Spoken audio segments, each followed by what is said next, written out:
rakuni gammachuu keessanii congratulations hundumti keessanii congratulations hundumti keessanii.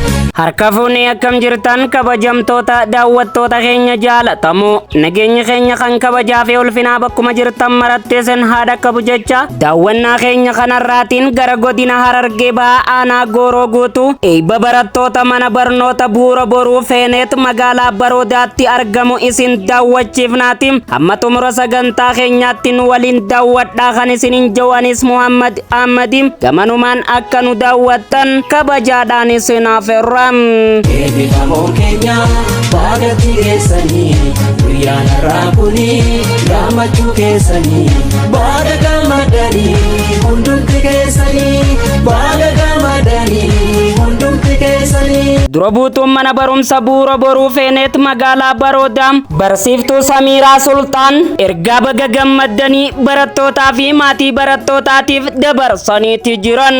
Baga gammadan baga guyyaa har'aa kanaan nu gahee isiniin jechuu barbaada.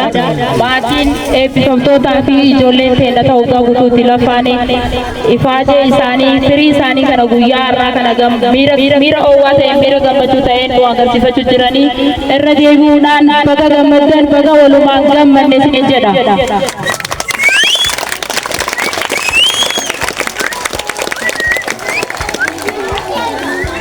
Itti aansuudhaan kabajamtoota keessummoota keenyaa warreen waajjira bulchiinsa magaalaa Baroodaa irraa dhufanii qophii tana akka ajaa'ibaa kanatti nu wajjin qindeessanii akka nu miidhagduu taasisan galateeffachuun barbaada. Hamileedhaan sirriitti naa galateeffadha.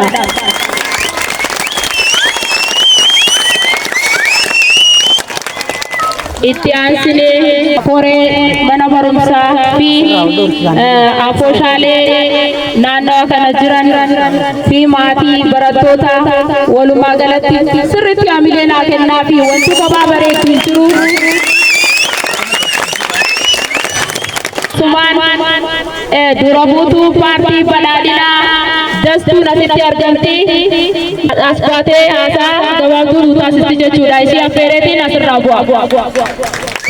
Kabajamtoota barsiisota ijoollee kana asitti nu barsiistee akkanatti firii ijoollee kanaa nu barsiiste kana kabajamtoota koree afooshaa kabajamtoota koree mana barumsaa kabajamtoota qaamota nageenya asitti hirmaatanii qophiin tun akka nu bareedu taasisaniif guddaa galatoomaa bulchiinsa magaalaa Baroodaatiin galatoomaan isiniin jira.